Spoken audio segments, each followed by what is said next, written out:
Hey guys, welcome to practice mock. I hope आप सभी बहुत अच्छे होंगे और अपनी प्रिपरेशन भी काफ़ी अच्छी तरह से कर रहे होंगे। तो एक नया नोटिफिकेशन आया है IDBI ESO यानी कि एग्जीक्यूटिव सेल्स एंड ऑपरेशंस का। तो देखते हैं इस नोटिफिकेशन में क्या क्या है, इंपॉर्टेंट डेट्स क्या है, एलिजिबिलिटी क्राइटेरिया क्या है, एजुकेशनल क्वालिफिकेशंस क्या होने चाहिए, एग्जाम के डेट्स क्या है, एग्जाम का पैटर्न क्या रहने वाला है, सब चीज़ पे डिस्कशन होगा।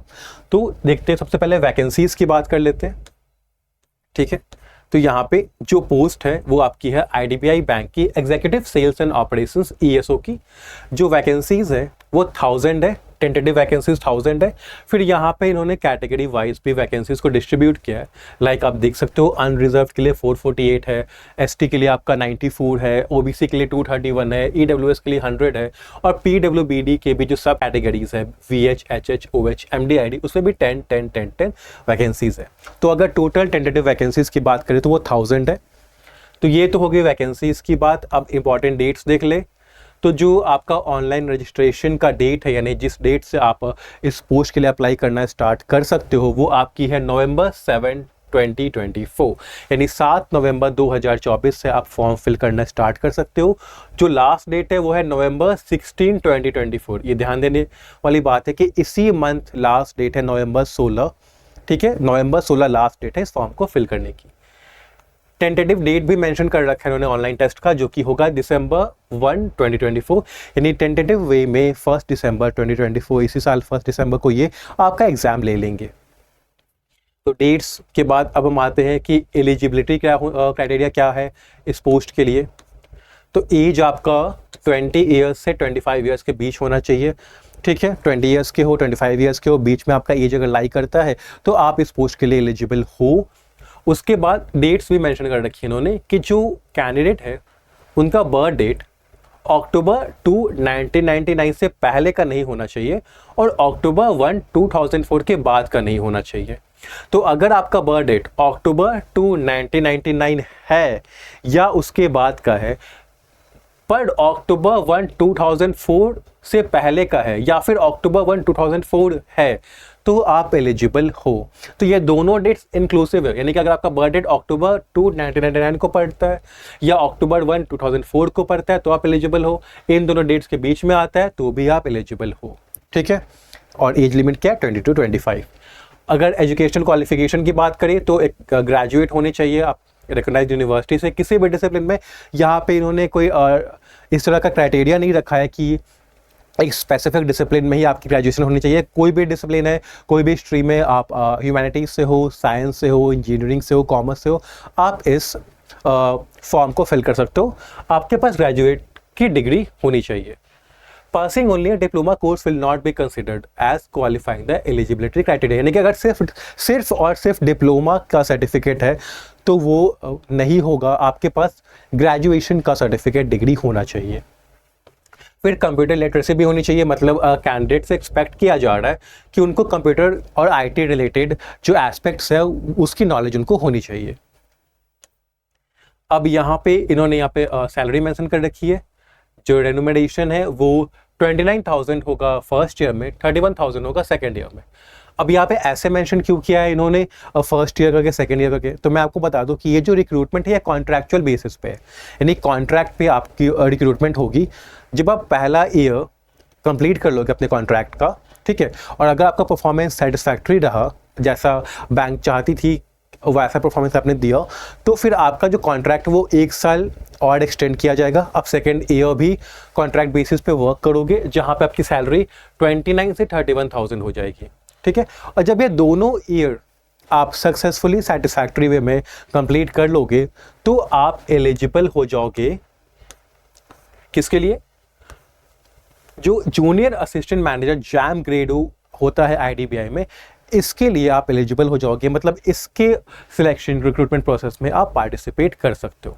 ठीक है, तो अगर मैं समराइज कर दूं तो फर्स्ट ईयर आप वर्क करोगे, सेटिस्फैक्ट्री परफॉर्मेंस आपका होगा, फिर आप सेकेंड ईयर में जाओगे। ठीक है, यहाँ पे आप कॉन्ट्रैक्ट बेसिस पे वर्क करोगे। जब दोनों ही साल आपके कंप्लीट हो जाते हैं और दोनों साल आपने काफ़ी सेटिस्फैक्ट्री वर्क, अपना परफॉर्मेंस वर्क काफ़ी किया है, परफॉर्मेंस दिया है, फिर आप एलिजिबल हो जाओगे कि आप जो IDBI jam junior assistant manager grade O है उसके सिलेक्शन प्रोसेस में पार्टिसिपेट कर सको। ठीक है, और यहाँ पे जो सैलरी है IDBI assistant manager jam grade होगी, वो आपकी लाई करती है 6.14 लाख से 6.50 lakh per annum class ACT में। ठीक है, तो ये आपका जो पूरा करियर प्रोस्पेक्ट है ये है। एक चीज़ और मैं बता दूं कि ये कॉन्ट्रैक्ट बेसिस का जॉब है। ठीक है, तो दोनों ही ईयर्स अगर आप करते हो तो चूंकि कॉन्ट्रैक्ट बेसिस का है तो आपको कोई अलाउंसेस नहीं मिलेगा, जैसे DA, HRA या फिर ग्रेचुइटी, ये सब चीज़ें आपको नहीं मिलेंगी, आपको सिर्फ सैलरी मिलेगी। हाँ, जो IDBI का जो न्यू पेंशन स्कीम है इसका बेनिफिट आपको मिलेगा, बट जो और जो चीज़ें मिलती है जैसे आपका ये होता है, HRA होता है, DA होता है, ग्रेचुइटी होता है, ये सारी चीज़ें आपको नहीं मिलेंगी। आगे देखते हैं, ये तो हमने डिस्कस कर लिया। सिलेक्शन प्रोसेस क्या है, तो आपका एक ऑनलाइन टेस्ट होगा, उसके बाद डॉक्यूमेंट वेरिफिकेशन, पर्सनल इंटरव्यू और एक प्री रिक्रूटमेंट मेडिकल टेस्ट होगा। ठीक है, देखते हैं ऑनलाइन एग्जाम का जो आपका ऑनलाइन टेस्ट है उसका पैटर्न क्या रहने वाला है। तो क्या क्या सेक्शंस के टेस्ट होंगे, लॉजिकल रीजनिंग, डेटा एनालिसिस और इंटरप्रिटेशन होगा, इंग्लिश लैंग्वेज होगा, क्वांटिटेटिव एप्टीट्यूड होगा और general economy, banking awareness, computer IT का टेस्ट होगा। तो जो लॉजिकल रीजनिंग, डेटा एनालिसिस और इंटरप्रिटेशन है इसके 60 क्वेश्चन होंगे, 60 मार्क्स के होंगे और 40 मिनट्स मिलेगा आपको ये सेक्शन कंप्लीट करने के लिए। फिर जो इंग्लिश लैंग्वेज है इसके 40 क्वेश्चन होंगे, 40 मार्क्स के, 20 मिनट्स मिलेगा आपको इस सेक्शन को, इंग्लिश का सेक्शन कंप्लीट करने के लिए। फिर जो क्वांट्स का सेक्शन है, क्वांटिटेटिव एप्टीट्यूड का सेक्शन है, उसमें भी 40 क्वेश्चन है, 40 मार्क्स के, इसके लिए आपको 35 मिनट्स मिलेगा। और जो general economy, banking awareness, computer IT का जो सेक्शन है उसमें 60 क्वेश्चन होंगे, 60 मार्क्स के, और इसके लिए आपको 25 मिनट्स मिलेगा। टोटल आपको 120 मिनट्स मिलेगा। ठीक है, यहाँ पे सेक्शनल टाइमिंग भी है। जो भी सेक्शन है इंग्लिश को छोड़ के बाकी सेक्शन जो हो गए आपके लॉजिकल रीजनिंग, DI के हो गए, आपके क्वांट्स के हो गए, आपका जो general economy, banking awareness, computer IT का सेक्शन जो है ये सब बाइलिंगुअल होगा, यानी इंग्लिश और हिंदी दोनों में होगा। इंग्लिश बस इंग्लिश में होगा। ठीक है, इसके बाद आपका, हाँ, यहाँ पे रॉन्ग आंसर के लिए आपका मार्क्स डिडक्ट भी होगा, पेनल्टी भी है 0.25 की, जैसे कि एग्जाम्स में होती है 1/4 आपका मार्क्स डिडक्ट होगा अगर आपने रॉन्ग आंसर ऑनलाइन टेस्ट में मार्क कर दिया। फिर उसके बाद जो कैंडिडेट्स OT यानी ऑनलाइन टेस्ट में क्वालिफाई करेंगे वो जाएंगे पर्सनल इंटरव्यू में। ठीक है, और फिर इस पर्सनल इंटरव्यू और ऑनलाइन टेस्ट क्यों मिला के कंबाइन करके एक फाइनल मेरिट लिस्ट बनाएगी जिसमें सिलेक्टेड कैंडिडेट्स होंगे। उसके बाद जो, हाँ, यहाँ पे बता रखा है कि जो पर्सनल इंटरव्यू है वो 100 मार्क्स का होगा और कैंडिडेट्स को 50% मार्क्स स्कोर करना ही है, यानी 100 में से आपका इंटरव्यू में 50 होना ही चाहिए अगर आपको इंटरव्यू वाला राउंड क्वालिफाई करना है तो। ठीक है, उसके बाद एलिजिबिलिटी की बात करें तो नेशनलिटी जैसे हर एग्जाम में होती है कि सिटीजन ऑफ इंडिया या subject of Nepal, Bhutan, Tibetan refugee, a person of Indian origin who have migrated from Pakistan, Myanmar, Sri Lanka, East African countries of Kenya, Uganda, United Republic of Tanzania, Zambia, Malawi, Zaire, Ethiopia and Vietnam। तो ये जो बाकी exams में होता है same वही है। अगर सिटीजनशिप की बात करें तो एज रिलैक्सेशन भी है कैटेगरी वाइज, अगर SC ST के कैटेगरी से हो तो 5 इयर्स का मिलेगा, अगर OBC categories but non creamy layer. ठीक है, OBC में भी non creamy layer, creamy layer को नहीं मिलता है, OBC में नॉन क्रीमी लेयर को 3 इयर्स का मिलेगा। ठीक है, PWBD को 10 इयर्स का मिलेगा, जो एक्स सर्विसमैन है, एक्स ऑफिसर्स हैं उनको 5 इयर्स का मिलेगा, और जो पर्सन्स अफेक्टेड बाय 1984 रायट्स है उनको 5 इयर्स का मिलेगा। ठीक है, तो ये हो गई एज रिलैक्सेशन की बात। उसके बाद और देख लेते हैं क्या क्या कुछ इंपॉर्टेंट इन्होंने मेंशन कर रखा है। अप्लाई कैसे करना है, तो जैसा हमने डेट्स को डिस्कस किया कि नवंबर 7 से लेकर नवंबर 16 के बीच आप अप्लाई कर सकते हो। अप्लाई कैसे करना है, जो IDBI बैंक है इन्हीं की जो वेबसाइट है वहाँ पे जाकर आपको अप्लाई करना है। ठीक है, कैसे करोगे यहाँ पे इन्होंने बता रखा है, देखते हैं। हाँ, आपको idbibank.in वेबसाइट पे जाना है। उसके बाद जो वहाँ पे करियर्स या फिर करंट ओपनिंग्स का टैब होता है वहाँ पे जो आप क्लिक करोगे तो वहाँ पे लिंक मिलेगा recruitment of executives operations and sales ESO का। यहाँ पे क्लिक करके अप्लाई ऑनलाइन पे क्लिक करोगे, फिर जो भी प्रोसेस है आप उसको फिल करोगे तो फिर आप अप्लाई आराम से सक्सेसफुली कर सकते हो। ठीक है, तो ये था आपका पूरा नोटिफिकेशन। ठीक है, और इन्होंने कुछ तो इम्पोर्टेंट यहाँ पे नहीं बताया है, वही चीज़ें हैं फिर तो।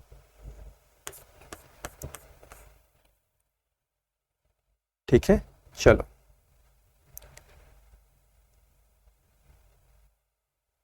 जनरल इंस्ट्रक्शन दे रखा है और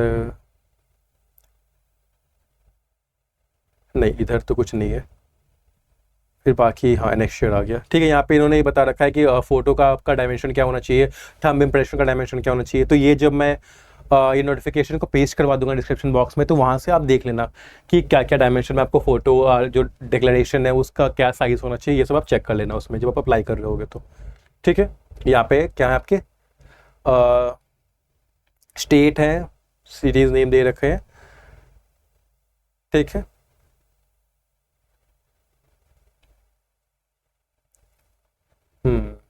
अच्छा ये चलो हाँ ठीक है, हमने सब कुछ डिस्कस कर लिया, जो भी इंपॉर्टेंट था वो हमने डिस्कस कर लिया है।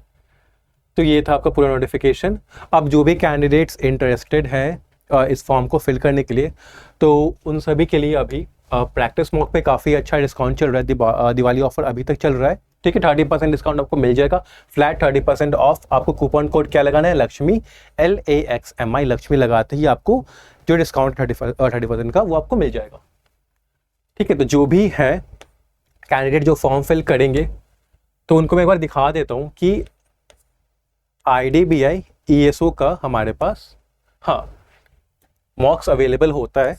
ठीक है, आप देख सकते हो यहाँ पे मॉक अवेलेबल है। पहला जो मॉक है वो फ्री है, तो इस मॉक को तो आपको देना ही देना है, क्योंकि इस मॉक को देख के आप देखोगे कि एग्जाम का पैटर्न क्या होता है, क्वेश्चन की डिफिकल्टी लेवल क्या होता है, किस तरह के क्वेश्चन पूछे जाते हैं, और साथ में ये पता चलेगा कि अभी आपकी प्रिपरेशन इस एग्ज़ाम को लेकर किस लेवल पे है और कहाँ पे इम्प्रूव करना है। ठीक है, क्योंकि काफ़ी बच्चे देते हैं ये फ्री वाला मॉक, तो काफ़ी बड़ा पूल बनता है जहाँ पे आपको एक बहुत सिग्निफिकेंट एक आपको इन्फॉर्मेशन मिलता है कि जिससे आप ये जज कर सकते हो कि आपकी परफॉर्मेंस कितनी अच्छी है, कौन से वीक सेक्शन है, आपका रैंक क्या है, कितना आपको इम्प्रूव करना है, पर्सनल क्या जा रही है आपकी, ये सारी चीज़ें। तो ये वाला मॉक तो आपको देना ही है। बाकी मॉक्स अगर आपको अनलॉक करने हैं तो आप जो ऑफर है इसको अवेल कर सकते हो। दिवाली ऑफर चल रहा है, फ्लैट 30% ऑफ का कूपन कोड लगाना है लक्ष्मी। ठीक है, तो एक बार फिर से जो भी कैंडिडेट्स इस फॉर्म को भरेंगे उन सभी को प्रैक्टिस मॉक टीम की तरफ से all the best, thank you. और ऐसे ही बैंक से रिलेटेड या नोटिफिकेशन अपडेट्स न्यूज़ के लिए आप हमारे चैनल प्रैक्टिस मॉक को जरूर सब्सक्राइब करें। Thank you and have a nice day.